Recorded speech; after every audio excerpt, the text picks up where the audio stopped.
Cease fire का उल्लंघन हो रहा है सर पाकिस्तान की तरफ से, क्या? देखिए, पाकिस्तान दुनिया में आतंकवादियों को पोषित करने वाला एक देश घोषित हो चुका है। पाकिस्तान भरोसे लायक, विश्वास लायक देश नहीं है, सारी दुनिया जानती है। और जो अभी जिस तरह की कल युद्ध विराम की घोषणा हुई है, उसके संदर्भ में मैं यही कहना चाहता हूं कि भारत सरकार से हमारा आग्रह है, क्योंकि हमने विपक्ष के नाते पूरा सहयोग और पूरा समर्थन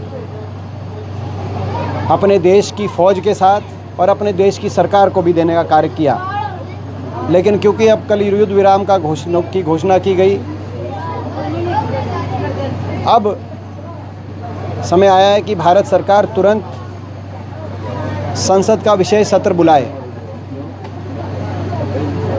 सर्वदलीय बैठक बुलाए, संसद का विशेष सत्र बुलाया जाए, ताकि उस विशेष सत्र में एक स्वर से सभी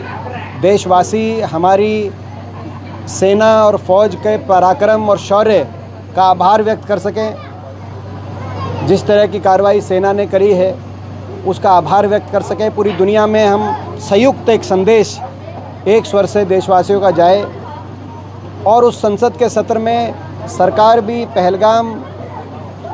के आतंकी हमले से लेकर ऑपरेशन सिंदूर से लेकर और अमेरिका द्वारा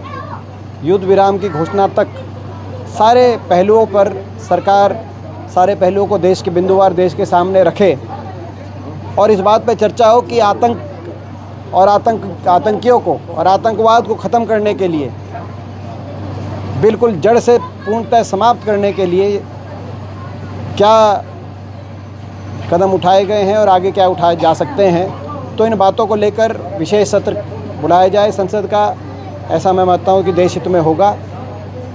और जो सर्वदलीय बैठक भी बुलाई जाए, प्रधानमंत्री जी स्वयं आए, क्योंकि पिछली बार जो बुलाई गई थी